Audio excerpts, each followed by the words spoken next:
नमस्कार मित्रों, द भारतवर्ष के इस न्यू एपिसोड में आप सभी का पुनः स्वागत है। मित्रों, सनातन धर्म के अनुसार भगवान श्री हरि के 24 अवतार हैं, उसमें से 23 अवतार पूर्ण हो चुके हैं एवं कलयुग का अंतिम अवतार शेष है। मित्रों, भगवान श्री हरि सृष्टि पर अधर्म का विनाश एवं धर्म की स्थापना के लिए अवतरित होते रहते हैं और अपना अवतार लेने का मुख्य उद्देश्य पूर्ण करते हैं। इसका उल्लेख कई ग्रंथ एवं पुराणों के अंदर मिलता है।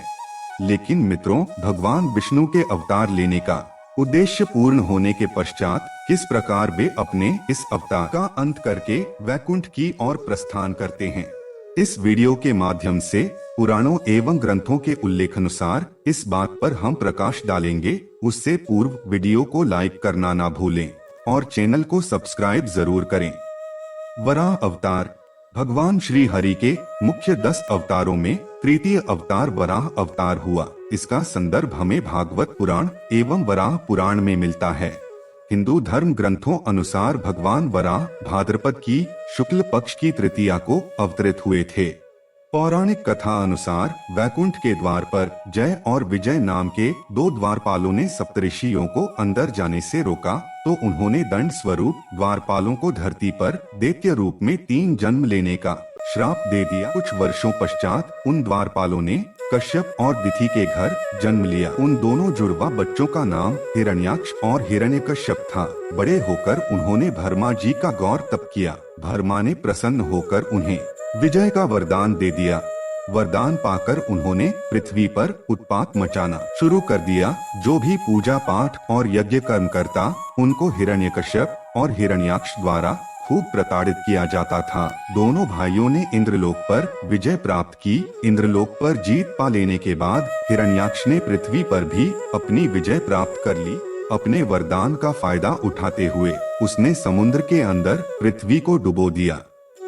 यह सब देखकर सभी देवताओं ने ब्रह्मा जी और विष्णु से हिरण्याक्ष से छुटकारा दिलाने के लिए बहुत आग्रह किया। भरमा ने इसका समाधान निकालने के लिए भगवान विष्णु का ध्यान किया।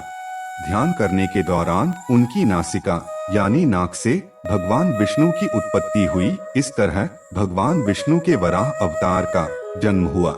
भगवान श्री हरि विष्णु ने वराह का अवतार लेकर पृथ्वी को बचाने के लिए समुद्र की ओर चले गए। जब हिरण्याक्ष को देव ऋषि नारद के द्वारा यह ज्ञात हुआ कि भगवान विष्णु वराह का अवतार धारण करके पृथ्वी को समुद्र से निकालने जा रहे हैं, तो वह भी उसी स्थान पर चला गया और उन दोनों के मध्य भयंकर युद्ध हुआ, जिसमें हिरण्याक्ष का भगवान वराह ने वध कर दिया और पृथ्वी को समुद्र से बाहर निकालकर पुनः स्थापित करें किया। वराह अवतार को शुकर भी कहा जाता है। यह ईश्वर का पृथ्वी पर मानव रूपी जीवन लेने वाला ऐसा मौका था जब ईश्वर ने मनुष्य जाति को दैत्यों के आतंक से बचाया। कई जन सूचना एवं मान्यताओं के अनुसार वराह का अंत भगवान शिव के सर्प अवतार ने किया था। भगवान शिव के सर्प अवतार ने सर्वप्रथम भगवान विष्णु के नरसिंह अवतार का क्रोध शांत कर उन्हें वापस से भगवान विष्णु में समाहित किया एवं उसके बाद वह भगवान वराह को समाहित किया। त्रेता युग के प्रारंभ होने में भगवान विष्णु ने वामन रूप में देवी अतिथि के गर्भ से उत्पन्न हुए। इसके साथ ही यह भगवान विष्णु के पहले ऐसे अवतार थे जो मानव रूप में प्रकट हुए। बाल रूपी ब्राह्मण अवतार दक्षिण भारत में इनके मूल नाम उपेंद्र से जाना जाता है। भागवत पुराण के अनुसार विष्णु ने इंद्र का देवलोक में अधिकार पुनः स्थापित करने के लिए यह अवतार लिया, क्योंकि देवलोक असुर राजा बलि ने हड़प लिया था। बलि विरोचन के पुत्र तथा विष्णु भक्त प्रहलाद के पौत्र थे और एक दयालु असुर राजा के रूप में जाने जाते थे।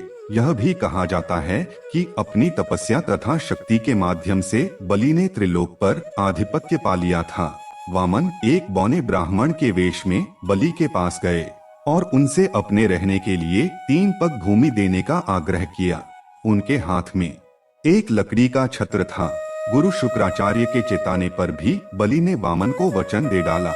उसके पश्चात भगवान वामन ने अपना आकार इतना बढ़ा लिया कि पहले ही पग में पूरा भूलोक नाप लिया, दूसरे पग में देवलोक नाप लिया इसके पश्चात ब्रह्मा ने अपने कमंडल के जल से वामन के पाप धोए। तीसरे पग के लिए कोई भूमि बची ही नहीं। वचन के पक्के बलि ने तब वामन को तीसरा पग रखने के लिए अपना सिर प्रस्तुत कर दिया। वामन बलि की वचनबद्धता से अति प्रसन्न हुए। भगवान वामन ने अपना तीसरा पग बलि के सिर में रखा, जिसके फलस्वरूप बलि सुताल में पहुंच गए। एक और कथा के अनुसार वामन ने बलि के सिर पर अपना पैर रखकर उनको अमरत्व प्रदान कर दिया और विष्णु अपने विराट रूप में प्रकट होकर राजा को महाबली की उपाधि प्रदान की, क्योंकि बलि ने अपनी धर्मपरायणता तथा वचनबद्धता के कारण अपने आप को महात्मा सिद्ध कर दिया था। विष्णु ने महाबली को आध्यात्मिक आकाश जाने की अनुमति दे दी, जहां उनका अपने सद्गुणी दादा प्रहलाद तथा अन्य दैवीय आत्माओं से मिलना हुआ। उसके बाद भगवान वामन राजा बलि को सुतल लोक का द्वारपाल बनाकर वैकुंठ की ओर प्रस्थान कर जाते हैं। इसका उल्लेख अध्यात्म रामायण और तुलसीदास द्वारा रचित रामचरितमानस में भी मिलता है। हिंदू धर्म के प्रमुख तीन देवता ब्रह्मा, विष्णु तथा महेश में से भगवान विष्णु के कई अवतारों ने विभिन्न युग में जन्म लिया। यह अवतार भगवान विष्णु द्वारा संसार की भलाई के लिए लिए गए थे। भगवान विष्णु द्वारा मुख्य दशावतारों की रचना की गई थी, जिसमें से भगवान राम 7वें अवतार माने जाते हैं। यह अवतार भगवान विष्णु के सभी अवतारों में से सबसे ज्यादा प्रसिद्ध और पूजनीय माना जाता है।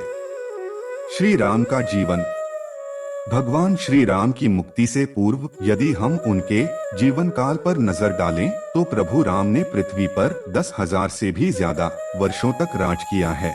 अपने इस लंबे परिमित समय में भगवान राम ने ऐसे कई महान कार्य किए हैं, जिन्होंने हिंदू धर्म को एक गौरवमयी इतिहास प्रदान किया है। प्रभु राम अयोध्या के राजा दशरथ के सबसे बड़े पुत्र थे, जिनका विवाह जनक की राजकुमारी सीता से हुआ था। अपनी पत्नी की रक्षा करने के लिए भगवान राम ने राक्षसों के राजा रावण का वध भी किया था। पद्म पुराण में दर्ज एक कथा के अनुसार एक दिन एक वृद्ध संत भगवान राम के दरबार में पहुँचे और उनसे अकेले में चर्चा करने के लिए निवेदन किया। उस संत की पुकार सुनते हुए प्रभु राम उन्हें एक कक्ष में ले गए और द्वार पर अपने छोटे भाई लक्ष्मण को खड़ा किया और कहा कि यदि उनके और उस संत की चर्चा को किसी ने भंग करने की कोशिश की तो उसे मृत्युदंड प्राप्त होगा। लक्ष्मण ने अपने ज्येष्ठ भ्राता की आज्ञा का पालन करते हुए दोनों को उस कमरे में एकांत में छोड़ दिया और खुद बाहर पहरा देने लगे। वह वृद्ध संत कोई और नहीं बल्कि विष्णु लोक से भेजे गए कालदेव थे, जिन्हें प्रभु राम को यह बताने भेजा गया था कि उनका धरती पर जीवन पूरा हो चुका है और अब उन्हें अपने लोक वापस लौटना होगा। अभी उस संत और श्री राम के बीच चर्चा चल ही रही थी कि अचानक द्वार पर ऋषि दुर्वासा आ गए। उन्होंने लक्ष्मण से भगवान राम से बात करने के लिए कक्ष के भीतर जाने के लिए निवेदन किया, लेकिन श्री राम की आज्ञा का पालन करते हुए लक्ष्मण ने उन्हें ऐसा करने से मना किया। लक्ष्मण के बार बार मना करने पर भी ऋषि दुर्वासा अपनी बात से पीछे ना हटे और अंत में लक्ष्मण को श्री राम को श्राप देने की चेतावनी दे दी। अब लक्ष्मण की चिंता और भी बढ़ गई। वे समझ नहीं पा रहे थे कि आखिरकार अपने भाई की आज्ञा का पालन करें या फिर उन्हें श्राप मिलने से बचाएं। लक्ष्मण कभी नहीं चाहते थे कि उनके कारण उनके भाई को कोई किसी भी प्रकार की हानि पहुंचा सके, इसलिए उन्होंने अपनी बलि देने का फैसला किया। उन्होंने सोचा यदि वे ऋषि दुर्वासा को भीतर नहीं जाने देंगे तो उनके भाई को श्राप का सामना करना पड़ेगा, लेकिन यदि वे श्री राम की आज्ञा के विरुद्ध जाएंगे तो उन्हें मृत्यु दंड भुगतना होगा। यही लक्ष्मण ने सही समझा। वे आगे बढ़े और कमरे के भीतर चले गए। लक्ष्मण को चर्चा में बाधा डालते देख श्री राम ही धर्म संकट में पड़ गए। अब एक तरफ अपने फैसले से मजबूर थे और दूसरी तरफ भाई के प्यार से निस्सहाय थे। उस समय श्री राम ने अपने भाई को मृत्यु दंड देने के स्थान पर राज्य एवं देश से बाहर निकल जाने को कहा। उस युग में देश निकाला मिलना मृत्यु दंड के बराबर ही माना जाता था, लेकिन लक्ष्मण जो कभी अपने भाई राम के बिना एक क्षण भी नहीं रह सकते थे। उन्होंने इस दुनिया को ही छोड़ने का निर्णय लिया। वे सरयू नदी के पास गए और संसार से मुक्ति पाने की इच्छा रखते हुए वे नदी के भीतर चले गए। इस तरह लक्ष्मण के जीवन का अंत हो गया और वे पृथ्वी लोक से दूसरे लोक में चले गए। लक्ष्मण के सरयू नदी के अंदर जाते ही वह अनंत शेष के अवतार में बदल गए और विष्णु लोक चले गए। अपने भाई के चले जाने से श्री राम काफी उदास हो गए। जिस तरह राम के बिना लक्ष्मण नहीं, ठीक उसी तरह लक्ष्मण के बिना राम का जीना भी प्रभु राम को उचित ना लगा। उन्होंने भी इस लोक से चले जाने का विचार बनाया। तब प्रभु राम ने अपना राजपाट और पद अपने पुत्रों के साथ अपने भाई के पुत्रों को सौंप दिया और सरयू नदी की ओर चल दिए। वहां पहुंचकर श्री राम सरयू नदी के बिल्कुल आंतरिक भूभाग तक चले गए और अचानक गायब हो गए। फिर कुछ देर बाद नदी के भीतर से भगवान विष्णु प्रकट हुए और उन्होंने अपने भक्तों को दर्शन दिए। इस प्रकार से श्री राम ने भी अपना मानवीय रूप त्याग कर अपने वास्तविक स्वरूप विष्णु का रूप धारण किया और वैकुंठ धाम की ओर प्रस्थान किया। मित्रों, श्री कृष्ण की लीलाओं से शायद ही कोई शख्स अनजान होगा, लेकिन क्या आप जानते हैं कि कृष्ण की मृत्यु कब और कैसे हुई थी? वो कौन था जिसके हाथों श्री कृष्ण की मृत्यु हुई? मानवता और मानव जाति को लगभग नष्ट कर देने वाला कुरुक्षेत्र का युद्ध शांत हो चुका था। अपनी जीत पर पांडव खुश नहीं थे, बल्कि युद्ध से हुई तबाही को देखकर उनका मन बहुत विचलित था। युद्ध के बाद श्री कृष्ण पांडवों के साथ गांधारी और धृतराष्ट्र के पास बेटे दुर्योधन की मौत पर शोक जाहिर करने और क्षमा मांगने पहुँचे। दुर्योधन का खून में लथपथ शरीर और अंधे माँ बाप की आंखों से आंसुओं की बाढ़ से पांडवों का भी दिल भर आया था। गांधारी पांडवों को छोड़ श्री कृष्ण को दुर्योधन की मौत का असली जिम्मेदार मानने लगी। गांधारी ने श्री कृष्ण पर चीखते हुए कहा, आप द्वारकाधीश हैं, जिनकी पूजा मैंने खुद विष्णु अवतार मानकर की। क्या आप अपने किए पर जरा भी शर्मिंदा हैं? आप चाहते तो अपनी दिव्य शक्तियों से इस युद्ध को टाल सकते थे। बेटे की मौत पर आंसू बहाने वाली एक माँ का दुख तुम खुद अपनी माँ देवकी से जाकर पूछो, जिसने अपने 7 बच्चों को अपनी आंखों के आगे मरते देखा है। इसके बाद गांधारी ने कृष्ण को श्राप देते हुए कहा, यदि भगवान विष्णु के प्रति मेरी आस्था सच्ची रही है तो आज से ठीक 36 वर्ष बाद तुम भी इस धरती पर जीवित नहीं रहोगे। द्वारका तबाह हो जाएगी और यादव वंश का हर इंसान एक दूसरे के खून का प्यासा हो जाएगा।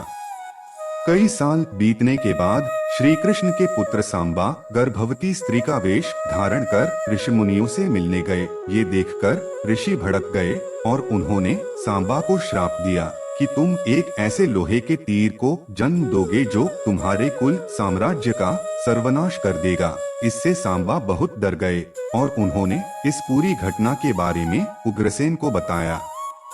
सांबा को इस श्राप से बचाने के लिए उग्रसेन ने कहा कि वो एक तीर का चूर्ण बनाकर उस प्रभास नदी में प्रवाहित कर दे। ऐसा करने से वो श्राप मुक्त हो जाएगा। जिस इलाके में इस चूर्ण को जमा किया गया था वहां एक खास प्रकार की घास उगाई। ये देखकर उग्रसेन ने कहा कि यादव राज्य में किसी भी प्रकार के नशीले पदार्थों का उत्पादन और वितरण नहीं किया जाएगा। इसके बाद द्वारका में कुछ बेहद अशुभ संकेत देखे गए, जिसमें सुदर्शन चक्र, श्री कृष्ण का शंख, उनका रथ और बलराम के हल का अदृश्य हो जाना शामिल है। द्वारका में अपराध और पाप बढ़ने लगे थे। ये देख श्री कृष्ण परेशान हुए और उन्होंने अपनी प्रजा से प्रभास नदी के तट पर जाकर पापों का प्रायश्चित करने का आग्रह किया। द्वारकावासी वहां जाकर मदिरा के नशे में चूर एक दूसरे से लड़ने लगे। गांधारी के श्राप के अनुसार यादव वंश के सभी लोग आपस में लड़कर मर गए। इस घटना के कुछ समय बाद भगवान श्री कृष्ण सोमनाथ के जंगलों की ओर प्रस्थान कर देते हैं। एक दिन भगवान श्री कृष्ण एक पेड़ के नीचे योग समाधि ले रहे थे। इसी दौरान जरा नाम का एक शिकार वहां हिरण की तलाश में आ गया। जरा ने कृष्ण के हिलते हुए पैरों को हिरण समझा और तीर चला दिया।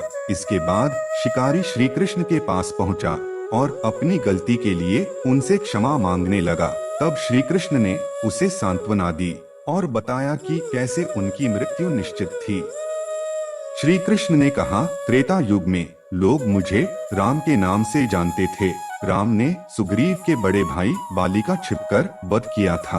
अपने पिछले जन्म की सजा उन्हें इस जन्म में मिली है। दरअसल जरा ही पिछले जन्म में बाली था। यह कहकर श्री कृष्ण ने अपना शरीर त्याग दिया। श्री कृष्ण की मृत्यु को ही कलयुग की शुरुआत माना जाता है।